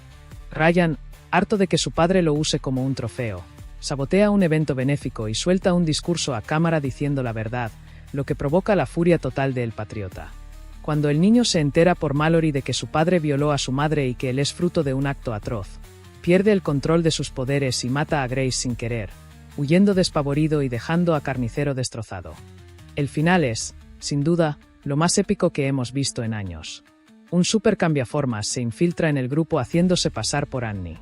Llega incluso a acostarse con Hiwee y a aceptar una pedida de mano en un momento de tensión insoportable. La verdadera Annie logra escapar de su cautiverio y mata a su doble en una pelea brutal. Mientras, Newman, que ha sido expuesta por el patriota en televisión como una super para obligarla a actuar, se ve acorralada y decide pedir ayuda a los chicos. Se reúnen en un lugar seguro y parece que van a pactar una tregua para detener a el patriota, pero entonces aparece Carnicero. Pero no es el Carnicero de siempre. El parásito ha tomado el control total. Le salen unos tentáculos negros de la espalda que parecen salidos de una peli de Venom. Sin mediar palabra, parte a Victoria Newman por la mitad delante de un Hiwee horrorizado. Se lleva el virus y se marcha, convertido oficialmente en el villano de su propia historia. Sabia vuelve a aparecer para restregarle a el patriota que todo lo que ha pasado, incluida la muerte de Newman, era parte de su plan maestro. El presidente Seeger es arrestado acusado de conspiración. Se instaura la ley marcial y el nuevo presidente en funciones jura lealtad absoluta a los supers. El mundo que conocíamos se acaba. Los chicos intentan huir, pero son capturados uno a uno por tropas de supers de élite. Franchi, Kimiko, Hiwee y MM acaban en furgones blindados. Solo Annie consigue volar y escapar en el último segundo. Y para rematar, la escena post-créditos, el patriota entra en una cámara secreta y ve a su padre, Soldier Boy, congelado. El círculo se cierra y la guerra total está servida para la 5ª temporada. Sinceramente, familia, Mi opinión es que esta temporada ha sido la más valiente de todas. Sí, es verdad que algunos arcos como el de Franchi y su novio Colin se han sentido un poco estirados, pero el desarrollo de Carnicero es magistral. Hemos visto cómo un hombre que luchaba contra monstruos se ha convertido en el monstruo más grande de todos. El hecho de que ahora tenga el virus capaz de matar a todos los supers, incluidos sus amigos, lo cambia todo. Las teorías de los fans en los foros de España están que echan humo. La más extendida es que Soldier Boy será despertado para ser el arma definitiva contra Carnicero, pero que acabará traicionando a su hijo porque, admitámoslo, Soldier Boy odia a El Patriota casi tanto como los humanos. Otros dicen que Ryan será el único que podrá matar a Carnicero en un duelo final que cerrará la serie de forma poética y sangrienta. También se especula con que Ashley, que se inyectó una dosis de V en el último momento para no morir, se transformará en algo grotesco que ayudará a los chicos a escapar de la cárcel. Lo que está claro es que el tablero de ajedrez ha saltado por los aires. Ya no hay reglas, ya no hay leyes y los buenos están más divididos y derrotados que nunca. Volvemos a ese nido de víboras que es la Universidad Godolkin. Casi 2 años hemos tenido que morderos las uñas, pero la pesadilla ha regresado por la puerta grande con la segunda temporada de Gen V. Si alguno de vosotros pensaba que tras el baño de sangre de la primera temporada las aguas se iban a calmar, es que no habéis prestado atención a cómo funciona este universo. Los pasillos de la facultad siguen oliendo a muerte, a secretos industriales sucios y a esas hormonas de superhéroe que nunca traen nada bueno. Pero ojo, que esta vez el tablero de ajedrez no solo ha cambiado, es que directamente ha saltado por los aires. Tenemos a El Patriota de vuelta, paseando esa sonrisa de psicópata de manual que todos amamos odiar. Esa fachada de patriotismo barato que apenas oculta a un tipo capaz de desintegrar a una familia entera solo porque ha tenido un mal día. En este rincón del mundo, la línea entre ser un salvador de la humanidad y un carnicero de barrio es tan fina que ya ni se distingue a simple vista. El compuesto V sigue haciendo de las suyas, corriendo por las venas de unos chavales que deberían estar preocupados por los exámenes finales, pero que terminan convertidos en armas biológicas con serios problemas de gestión de la ira. Bajo el mando de un nuevo decano que parece haber salido de una pesadilla burocráfica de Bot, los estudiantes han dejado de ser promesas del deporte para convertirse en soldados de usar y tirar en una guerra que ni siquiera comprenden. Preparaos, porque esto no es solo un resumen, es un festín de caos, traiciones y vísceras que os va a dejar pegados al asiento. Para entender hacia dónde vamos, la historia nos lanza primero un jarro de agua fría con un prólogo que nos transporta a 1967. Estamos en el Centro de Investigación Ball, un lugar que de entrada ya te da malas vibraciones, con esa estética de la Guerra Fría donde todo parece diseñado para ocultar pecados. Allí, el Dr. Godolkin, un hombre que se creía por encima del bien y del mal, intentó jugar a ser el arquitecto de la creación con el suero azul original. Como suele pasar en estas historias de ambición desmedida, el experimento se le fue de las manos de la forma más espantosa posible. Imaginaos la escena: científicos de élite transformándose en masas informes de carne o estallando por la inestabilidad de la fórmula, gritos que se mezclan con el sonido de las alarmas y un incendio dantesco que borró las huellas de un experimento que tardaría décadas en volver a salir a la superficie. De vuelta a nuestro presente, nos encontramos con un tal Cypher ocupando el despacho de decano. Este elemento no es un desconocido para nosotros, ya que se encargaba de la mano dura en el centro de detención de Elmira. Llega a la universidad con un aura de misterio absoluto porque, a diferencia de otros supers que van fardando de músculos o rayos láser, nadie sabe qué es capaz de hacer este tipo. Es esa clase de villano burocrático que te da más miedo por lo que calla que por lo que dice. Los primeros en sentir el peso de su bota son Jordan Lee y Emma Chow. Tras los eventos traumáticos del pasado, los vemos siendo trasladados como ganado en un camión de prisioneros, con la esperanza por los suelos y la dignidad hecha jirones, hasta que Kate aparece en escena. Kate, esa chica que parece una muñeca de porcelana pero que tiene más cables cruzados que una central eléctrica vieja, aparece para rescatarlos. Les promete que en Godolkin estarán a salvo, pero el reencuentro es un mazazo emocional que nadie vio venir. Les suelta que Andre Anderson ha muerto. La noticia es como una bomba de fragmentación para el grupo. Andre era el pegamento que los mantenía unidos, el que siempre intentaba hacer lo correcto, y ahora ya no está. Y aunque Kate intenta hacerse la víctima y dice que no sabía nada, la sombra de la duda empieza a alargarse sobre ella de forma inevitable. Jordan no es tonto y, aunque está destrozado por dentro, no se traga ese papel de inocente desinformada. La tensión en ese primer encuentro se puede cortar con un cuchillo, y el bofetón que Jordan le arrea a Kate es el desahogo de toda una audiencia que sabe que esa chica esconde mucho más de lo que muestra. Mientras el campus intenta asimilar que sus héroes están de vuelta, Stacy Ferreira, la nueva jefa de vida estudiantil, nos deja claro qué clase de monstruos mandan ahora en las aulas. Stacy no es una profesora corriente. Debido a su mutación, tiene un aguijón gigante y asqueroso que le sale de las nalgas y que segrega una miel venenosa. Es la encarnación perfecta de lo grotesco que puede ser el compuesto V cuando no te da superfuerza o vuelo. Ella obliga a Jordan y a Emma a leer un guión ante la prensa internacional, una sarta de mentiras cuidadosamente redactadas por el departamento de marketing de Bot para limpiar la imagen de la universidad y vender que estos chavales son los nuevos guardianes de la paz. Mientras ellos fingen normalidad ante las cámaras, tragándose su orgullo, el gran interrogante sigue siendo Mary Moreau. Kate mantiene la versión oficial de que Mary se dio a la fuga por cobardía, pero nosotros sabemos que la realidad es mucho más triste. Mary está en un hotel de mala muerte, oculta tras una identidad falsa y consumida por la culpa de haber dejado atrás a sus amigos. Intenta contactar con su hermana Annabeth, esa niña a la que le destrozó la vida por un accidente de sus poderes hace años, pero solo recibe el frío silencio del rechazo.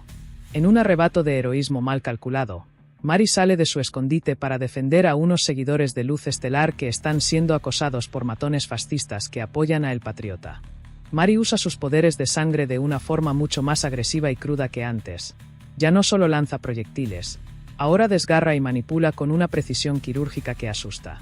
Pero al hacerlo, su rostro se vuelve viral en segundos.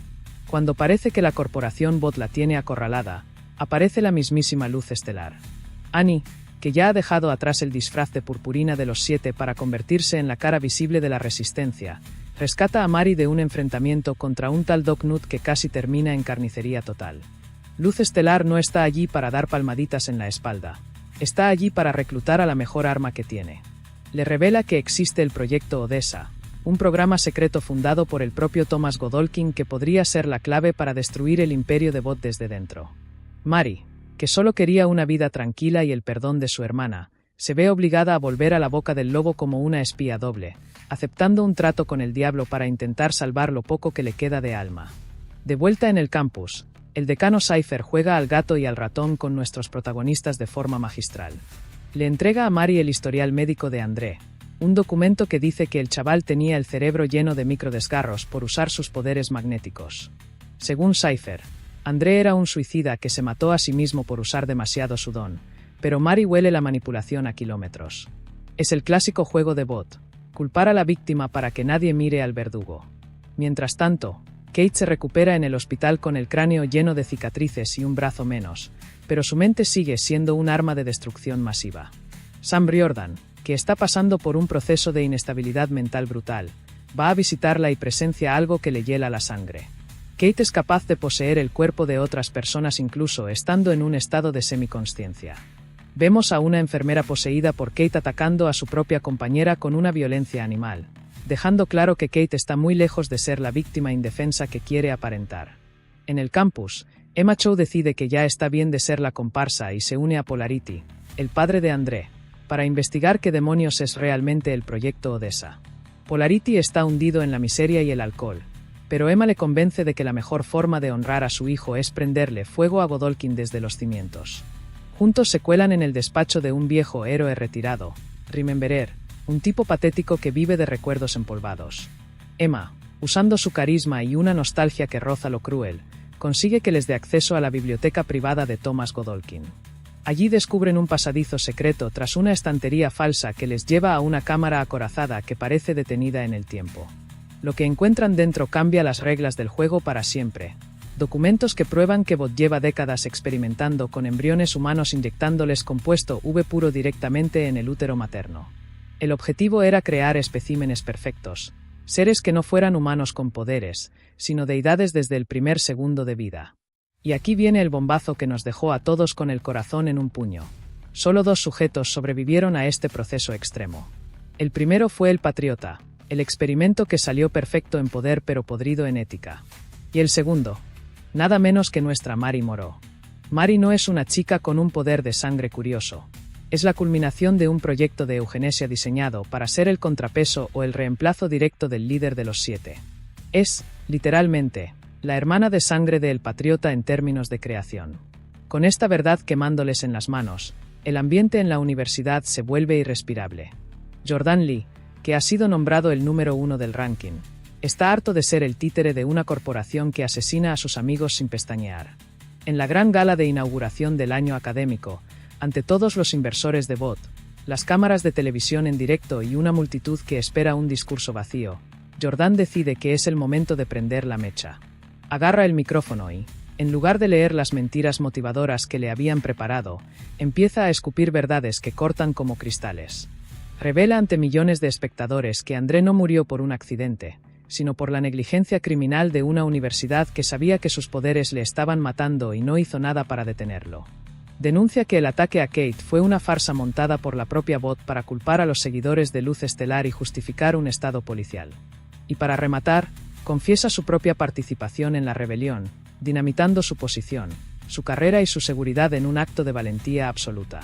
El auditorio se convierte en una zona de guerra, con gritos, pánico y los equipos de seguridad de BOT intentando silenciar a Jordan por la fuerza mientras la señal de satélite se corta bruscamente. Pero el daño ya está hecho, la verdad ha salido del nido y ya no hay forma de volver a enjaularla. En los episodios finales, la trama pisa el acelerador hacia un clímax de auténtica locura visual y narrativa. Se descubre la verdad sobre el decano Cypher, no es más que una carcasa vacía, un hombre de paja que no tiene poderes propios pero que sirve como recipiente para la consciencia de Thomas Godolkin. El fundador de la universidad, que todo el mundo creía que se había hecho cenizas en aquel incendio de los años 60, ha sobrevivido en las sombras gracias a una variante del suero que detiene el envejecimiento celular de forma agresiva. Godolkin ha estado operando desde las alcantarillas del poder, moviendo los hilos de BOT y planeando el ascenso de Mari como su pieza maestra para controlar el mundo. La batalla final se desata en el patio central de la facultad bajo una lluvia que parece lavar los pecados de la institución. Por un lado, tenemos a los estudiantes que han sido lobotomizados o manipulados mentalmente por los poderes de Kate y Godolkin, convertidos en zombies con superpoderes. Por otro, a nuestros protagonistas luchando por su vida y por la verdad. Sam Riordan tiene que enfrentarse a sus propios demonios, viendo marionetas gigantes y grotescas que le incitan a la carnicería, mientras intenta decidir si quiere ser el monstruo que BOT diseñó o el héroe que su hermano André quería que fuera. Mari Moreau, acorralada por el propio Thomas Godolkin en una lucha mental y física agotadora, experimenta un despertar de poder absoluto. Descubre que su control sobre la sangre no se limita a lanzarla como flechas. Puede sentir el flujo vital de todo lo que le rodea, puede detener corazones con solo pensarlo o, en un giro milagroso de esperanza, restaurar tejidos dañados y devolver la chispa de la vida. En un momento de pura adrenalina, Mari logra resucitar a su hermana Annabeth, que había sido herida de muerte en el caos, demostrando que su poder es la antítesis perfecta de la destrucción de El Patriota. Con un grito de rabia que resuena en cada rincón del campus, Mari concentra toda su energía y hace estallar literalmente el cuerpo de Thomas Godolkin en una nube de sangre y compuesto V, poniendo fin a décadas de experimentos inhumanos en una explosión catártica. Ahora bien, paremos un segundo para analizar esto, porque lo que hemos visto es televisión de primer nivel. Esta temporada no solo ha servido para expandir el universo de The Boys, sino para darnos unos personajes con una complejidad psicológica que ya quisieran muchas películas de culto. El arco de redención de Kate, que termina ayudando a Mari a canalizar su poder a pesar de todo el rencor y el daño que ha causado, es un ejemplo brillante de cómo escribir personajes grises y redimibles. Y lo de Mari siendo la hermana de proyecto de El Patriota, eso es un movimiento de guión que lo cambia todo. Nos plantea una pregunta fascinante. ¿Es Mari la única capaz de absorber el poder de El Patriota o de anularlo por completo? Si ambos vienen de la misma cepa genética de Odessa, quizás sus poderes son las dos caras de una misma moneda. Pasando a las teorías que están haciendo arder los foros de fans, hay una que me tiene especialmente intrigado. Se rumorea que Annabeth, tras ser resucitada por Mari, podría haber absorbido parte del compuesto V de su hermana de forma pasiva, convirtiéndose en una supe latente que no necesita inyecciones y cuyos poderes podrían ser incluso más inestables. Otra teoría apunta a que la corporación BOT no ha dicho su última palabra y que el decano Cypher, antes de ser destruido, envió toda la base de datos del proyecto Odessa a un servidor oculto en el extranjero, lo que significa que podríamos ver a otros hermanos de Mari en la próxima temporada. Imaginad un ejército de experimentos Odessa sueltos por el mundo. Para ir cerrando este repaso masivo y épico, El final de la temporada nos deja con los pelos de punta y la adrenalina por las nubes. Vemos a Mari, Jordan, Emma, Sam y una Kate que parece haber encontrado algo parecido a la redención, huyendo de las ruinas humeantes de la Universidad Godolkin. Están en una carretera secundaria en mitad de la noche, cansados, cubiertos de sangre pero, por primera vez en mucho tiempo, libres de las cadenas de bot. En ese momento, las luces de un vehículo les deslumbran y de él baja nada menos que luz estelar. La invitación es formal, directa y cargada de significado: unirse a la resistencia para derribar a El Patriota y limpiar el mundo de la corrupción que lo está pudriendo todo. Es el inicio de una nueva era donde los supers ya no luchan por fama, likes o rankings de popularidad, sino por la pura supervivencia de la verdad y la justicia. Y como guinda del pastel, en una escena final que nos dejó a todos gritando frente a la pantalla, vemos a Atren observándolos desde la distancia con una expresión indescifrable, lo que nos confirma que las alianzas dentro de los 7 están más rotas que nunca y que la traición está a la orden del día. La quinta temporada de The Boys nos sumerge de golpe en un auténtico nuevo orden mundial donde las reglas del juego han cambiado para siempre y el peligro es más real que nunca. La tensión se siente en el aire desde el primer segundo de metraje. Patriota ha alcanzado el control absoluto del panorama político y corporativo tras los eventos del año pasado, convirtiéndose en una deidad intocable de cara al público, y la maquinaria de propaganda de Vought trabaja a pleno rendimiento, día y noche, para contener los daños del devastador vídeo filtrado del vuelo 37 que amenaza con destruir su imperio. En una jugada maestra de pura manipulación mediática y control de daños, la mismísima Ashley, convertida ahora en nada menos que la vicepresidenta de los Estados Unidos en este nuevo régimen, se planta ante las cámaras y los periodistas en una rueda de prensa de emergencia.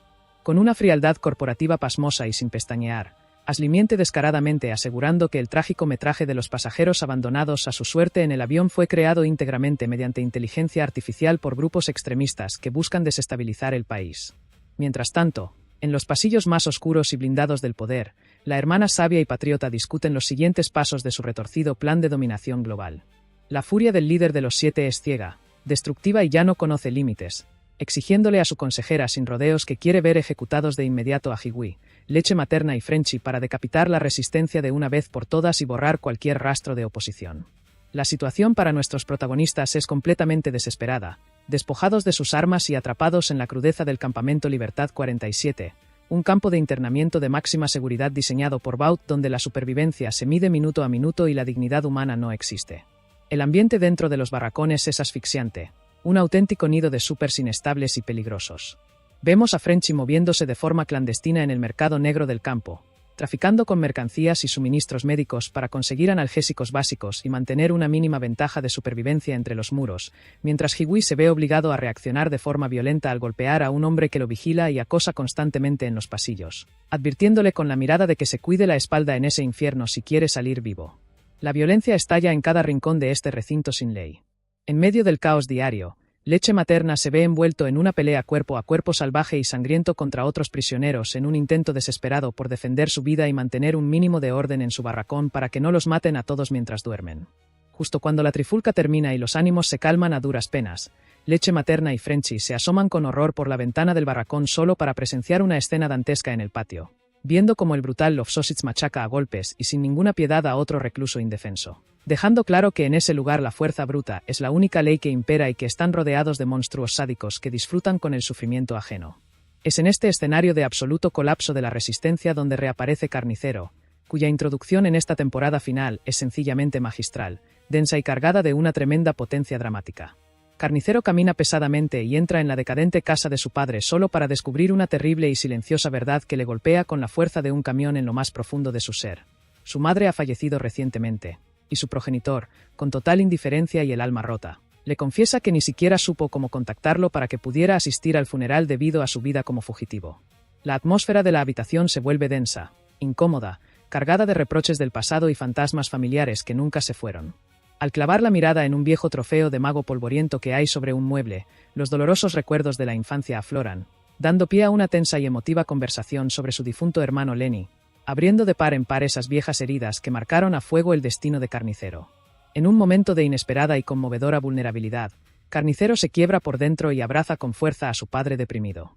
Su progenitor, consumido por una enfermedad terminal, demacrado y sabiendo perfectamente que le queda muy poco tiempo de vida en este mundo, le ruega con desesperación que se detenga, afirmando que no tiene ningún sentido seguir buscando una venganza interminable contra los supers, pues él morirá muy pronto de todos modos y que derramar más sangre no va a cambiar absolutamente nada de lo que pasó ni le devolverá a los que ha perdido.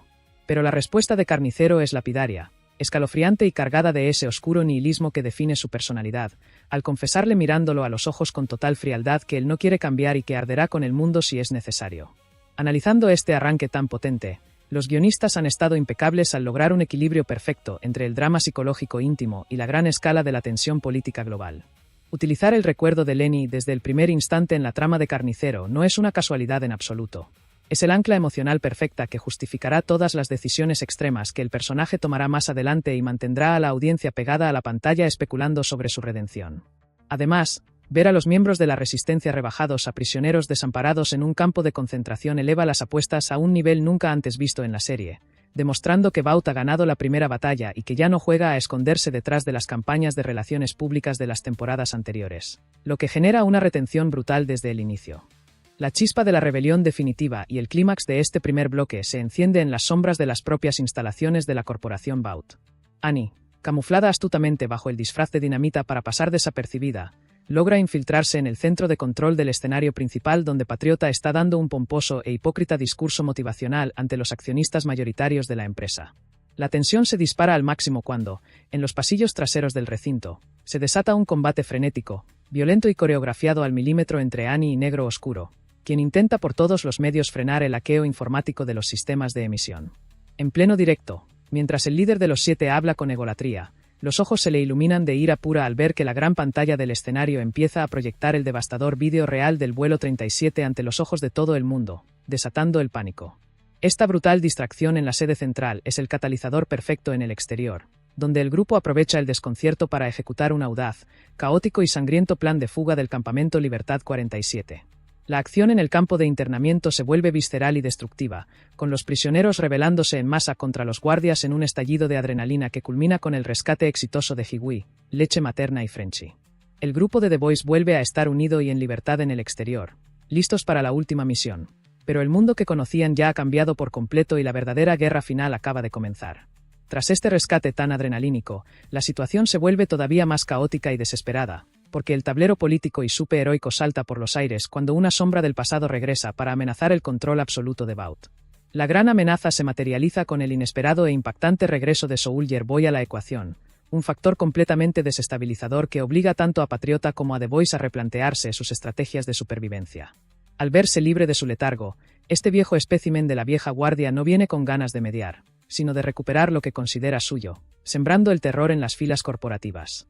Ante la inminente destrucción que un ser tan inestable y poderoso puede provocar, Carnicero y su equipo se ven obligados a trazar un plan desesperado para detenerlo antes de que sea demasiado tarde, dándose cuenta de que la fuerza física convencional o las armas ordinarias son completamente inútiles contra una leyenda indestructible de ese calibre. Es en este momento de máxima vulnerabilidad cuando entra en juego el factor científico más peligroso de toda la serie, el temido virus Godolkin. El grupo inicia una investigación contrarreloj sumamente tensa y clandestina en laboratorios improvisados para adaptar el virus original, con el objetivo de mutarlo y convertirlo en un arma biológica definitiva que sea capaz de matar o neutralizar por completo a los pesos pesados del bando de Vought, incluyendo al mismísimo Patriota y a Soulja Boy.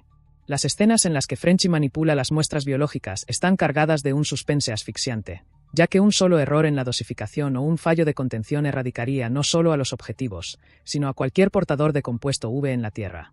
El dilema moral vuelve a fracturar al equipo, abriendo un debate ético brutal sobre si es lícito recurrir a un genocidio de supers con tal de alcanzar la ansiada libertad. Mientras la Resistencia fabrica su arma secreta, el bando de Vought empieza a desmoronarse desde dentro, escenificando el principio del fin para los 7 bajo una atmósfera de paranoia colectiva insoportable. Las bajas brutales y el colapso psicológico de sus figuras más mediáticas debilitan el imperio corporativo a pasos agigantados. Una de las caídas más impactantes y viscerales de este bloque es el trágico destino de Dinamita. La manipuladora y mediática aliada de Patriota termina pagando el precio más alto en un estallido de violencia implacable que deja su cuerpo destrozado, demostrando que en el nuevo orden mundial nadie es intocable. A esta sangrienta pérdida se suma el oscuro y definitivo destino de Atren, el velocista que durante años caminó en la cuerda floja de la moralidad y que finalmente encuentra un final sobrecogedor y destructivo, dejando a los 7 prácticamente diezmados y sin sus pilares fundamentales. Analizando el desarrollo de esta mitad de temporada, Los guionistas han tomado una decisión brillantísima al solapar la amenaza biológica del virus con la descomposición interna de los villanos. La hermana sabia observa con fría frialdad cómo las piezas que ella misma colocó se van rompiendo, lo que demuestra que ni siquiera la mente más brillante del mundo puede controlar el ego destructivo de Patriota cuando se siente acorralado. La caída de figuras tan icónicas como Dinamita y A con acento Tren funciona a nivel narrativo para generar una retención brutal en la audiencia, que asiste impactada al desmantelamiento definitivo del grupo que dominó el mundo durante 5 temporadas. El clímax de esta segunda parte nos traslada a un tenso enfrentamiento en las inmediaciones de Fort Harmony, donde las facciones colisionan en un ambiente asfixiante de humo, traición y metralla. En este complejo militar fortificado se desata una auténtica carnicería cuando The Boys intentan desplegar una versión preliminar del virus mutado en medio de una emboscada masiva de las fuerzas especiales de Vought. La acción se vuelve completamente frenética y descarnada, obligando a Leche Materna a tomar decisiones de mando extremas bajo el fuego enemigo, mientras Hiwi y Annie arriesgan sus vidas para asegurar la vía de escape del equipo. Aunque logran salir con vida de Fort Harmony y salvar los datos de la investigación, el precio pagado en recursos y vidas es devastador, dejando claro que el camino hacia el enfrentamiento final estará pavimentado con la sangre de culpables e inocentes por igual. Con el tablero completamente fracturado y las bajas aumentando en ambos bandos, la historia se adentra de lleno en su etapa más oscura y psicológica, pavimentando un camino sin retorno hacia el desenlace definitivo. La tragedia de Frenchy se convierte en el epicentro emocional de este bloque, ofreciendo un análisis a fondo de un arco de personaje desgarrador que alcanza su punto de máxima crueldad en esta temporada final. Tras haber sobrevivido a los horrores del campamento, el destino le depara un golpe devastador al sufrir una trágica y definitiva pérdida que lo aparta para siempre de la ecuación. Esta devastación emocional destroza por completo a Kimiko, quien se ve sumergida en un luto insufrible y silencioso, viendo cómo se desmorona el futuro que ambos planeaban construir juntos lejos de la violencia, incluyendo esa promesa rota de adoptar a la pequeña perra Simone. Las escenas que retratan la desesperación de Kimiko ante la ausencia de Frenchy elevan el drama a niveles insoportables, recordando a la audiencia que en el universo de The Boys el precio de la resistencia siempre se paga con el alma. Mientras el bando de los humanos se desangra por dentro, la cúpula del poder corporativo se transforma en un auténtico nido de víboras gobernado por la manipulación y la locura. La alianza entre la hermana sabia y Patriota alcanza un punto de tensión asfixiante, dejando al descubierto las profundas grietas psicológicas del líder de los 7. Patriota, cada vez más errático, paranoico y consumido por su propio complejo de Dios, empieza a perder el control sobre sus impulsos destructivos al verse acorralado por las filtraciones y la pérdida de sus activos más valiosos. Es aquí donde los hilos políticos de la hermana sabia se vuelven magistrales, con una frialdad intelectual escalofriante. Sabia se dedica a tejer la red perfecta desde las sombras, manipulando los medios, alterando la percepción pública y preparando con precisión quirúrgica el asalto definitivo al poder absoluto de los Estados Unidos, utilizando la inestabilidad de Patriota como el ariete perfecto para demoler las últimas instituciones democráticas que quedan en pie. En medio de este choque de titanes, el destino del mundo entero descansa sobre los hombros de un adolescente traumatizado. Ryan se encuentra en una encrucijada insostenible, atrapado en un dilema moral que desgarra su identidad segundo a segundo. Por un lado, la enorme e imponente sombra de Patriota ejerce una presión brutal sobre el chico, tentándolo con promesas de grandeza, poder absoluto y la idea de que los supers están destinados a gobernar sobre los débiles. Por el otro lado, se alza el recuerdo de su madre Becca y la figura rota, enferma pero implacable de Carnicero, quien representa el bando de la humanidad, el sacrificio y la promesa de detener la locura superheroica. Ryan camina sobre el filo de una navaja, sabiendo que cualquier decisión que tome inclinará la balanza de forma definitiva, lo que mantiene una retención brutal en el espectador que asiste expectante al colapso de la inocencia del joven heredero del compuesto V. Analizando esta sección previa al desenlace, los guionistas demuestran una brillantez absoluta al desplazar el foco de la acción puramente física hacia una guerra de desgaste psicológico y emocional. Romper el núcleo de Frenchy y Kimiko no es una decisión gratuita. Es la forma perfecta de despojar a The Boys de su ancla más humana justo antes de la batalla final. Al mismo tiempo, el contraste entre la fría estrategia política de la hermana sabia y la inestabilidad mental de Patriota genera un suspense político fascinante que demuestra que el verdadero peligro no son solo los rayos láser, sino el fascismo corporativo ejecutado con una inteligencia superior. El clímax de esta tercera parte se desata en un ambiente de máxima traición interna, cuando los hilos de la hermana sabia provocan un colapso total en las altas esferas del gobierno. Las fuerzas de seguridad y los supers leales a Vought inician un movimiento coordinado de supresión que arrastra a nuestros protagonistas a una trampa mortal en la que ya no hay espacio para la diplomacia. En medio de este caos generalizado, la resistencia se ve obligada a dispersarse, completamente superada en número y recursos, mientras observan con horror cómo los planes de la corporación para tomar el control del país se materializan de forma inevitable. dejando la mesa perfectamente servida para el enfrentamiento final más sangriento e impredecible de la historia de la televisión. Y así llegamos de golpe al clímax absoluto de toda esta historia, el punto de no retorno donde el destino de la humanidad se decide en el escenario más importante del mundo. El caos político estalla con una violencia incontrolable, sumergiéndonos en el asalto y la tensión extrema dentro de la mismísima Casa Blanca, con el presidente Robert Singer metido de lleno en el ojo del huracán. Las alarmas resuenan por los pasillos presidenciales mientras las fuerzas leales a Vought y los Supers asedian el edificio en un intento desesperado por consumar el golpe de estado definitivo que la hermana sabia había estado orquestando desde las sombras. El ambiente es asfixiante. Un sálvese quien pueda donde la traición se respira en cada esquina y los pasillos de la residencia oficial se tiñen de sangre, dejando claro que el viejo orden mundial ha sido demolido por completo. La batalla final se produce en la Casa Blanca, The Boys acceden a ella y se encuentran de frente con el profundo. Annie se enfrenta a él enviándolo a una playa donde finalmente cae al océano y un pulpo gigante lo atraviesa. Mientras tanto los chicos caen en una trampa pero son ayudados por Ashley para escapar y tanto Carnicero como Kimiko llegan a Patriota. Se produce un enfrentamiento luchando cada uno por sus vidas. Kimiko intenta lanzar el rayo que obtuvo con los experimentos que Frenchy le realizó pero es golpeada por Patriota. En ese momento mientras Patriota intenta escapar aparece Ryan para impedírselo. Es cuando Kimiko tras una imaginación sobre Frenchy consigue lanzar el rayo que impacta tanto en Patriota, Ryan y Carnicero. Carnicero y Patriota se levantan pero ambos han perdido sus poderes. Tras una paliza Patriota suplica por su vida mientras todo esto sale por televisión ante los ojos de América. Carnicero sin dudarlo y recordando los nombres de Frenchy y Becca le atraviesa la frente con su palanca. Tras esto las autoridades llegan y detienen a Ashley y algunos cargos políticos y de Vought. Es en mitad de este colapso institucional donde se desata el enfrentamiento definitivo entre Carnicero y Hiwee, el momento cumbre y más doloroso de toda la serie. Carnicero, completamente consumido por los efectos devastadores del virus y el compuesto V que corre por sus venas, se ha transformado en una fuerza de la naturaleza implacable y despiadada, dispuesto a desatar la destrucción absoluta sin importarle las consecuencias ni las vidas inocentes con tal de erradicar la plaga de los supers de la faz de la Tierra. La confrontación física y verbal entre ambos es brutal. Carnicero lleva la delantera con una ferocidad salvaje, aplastando cualquier resistencia y estando a un solo paso de liberar el virus mutado para desatar el genocidio. Sin embargo, en el instante más crítico, cuando todo parece perdido, se produce la intervención desesperada de Hiwee. Con lágrimas en los ojos y el alma en un puño, Hiwee decide no apelar a la fuerza, sino al corazón de su mentor, plantándose frente a él y recordándole con desesperación a su difunto hermano Lenny. Ese nombre sagrado funciona como un freno de mano en la mente perturbada de Carnicero, haciéndole dudar por una milésima de segundo al mirar el rostro de Hiwee y ver reflejada la inocencia de su hermano muerto. Esa crucial vacilación le da a Hiwee la oportunidad perfecta para reaccionar, levantando su arma y disparándole directamente en el estómago para detener la catástrofe. Carnicero se desploma pesadamente contra el suelo, sangrando de gravedad mientras el virus empieza a remitir. Un angustiado y roto Hiwee se arrodilla a su lado, llorando desconsoladamente y pidiéndole disculpas por lo que se ha visto obligado a hacer. Es en este desgarrador instante donde presenciamos la emotiva muerte de Carnicero. Con sus últimas fuerzas, Carnicero mira a su pupilo y le otorga el perdón con una sonrisa cansada, confesándole con total honestidad que él mismo nunca habría sido capaz de detenerse, que estaba maldito desde el principio. En sus últimas y profundas palabras, Carnicero elogia a Hiwee, felicitándolo con orgullo por no haber perdido jamás su buen corazón ni su humanidad a pesar de todos los horrores y traumas que le tocó vivir a su lado, admitiendo finalmente lo mucho que Hiwee le recordaba a Lenny. Con ese último pensamiento de redención, Carnicero fallece pacíficamente justo en el momento en que los primeros rayos del sol rompen en el horizonte, dejando a Hiwee llorando en absoluta soledad junto al cuerpo sin vida de su gran amigo al amanecer.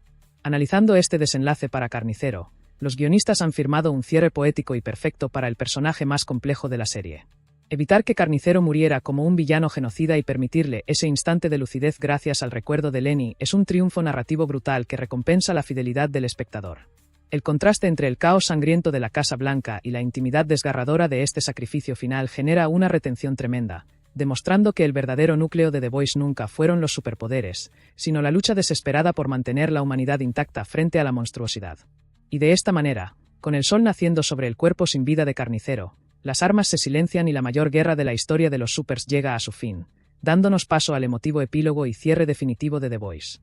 Tras la dolorosa disolución del grupo, el destino de los supervivientes nos muestra un camino agridulce hacia la sanación y la reconstrucción. Vemos a Leche Materna logrando por fin esa paz que tanto ansiaba, rehaciendo su vida por completo al volver a casarse con Monique y asumiendo con valentía el rol de tutor al acoger al joven Ryan en su hogar, dándole al hijo de Becca el entorno familiar y seguro que tanto necesitaba para dejar atrás los traumas del pasado. Por su parte, el destino de Kimiko es desgarrador pero esperanzador.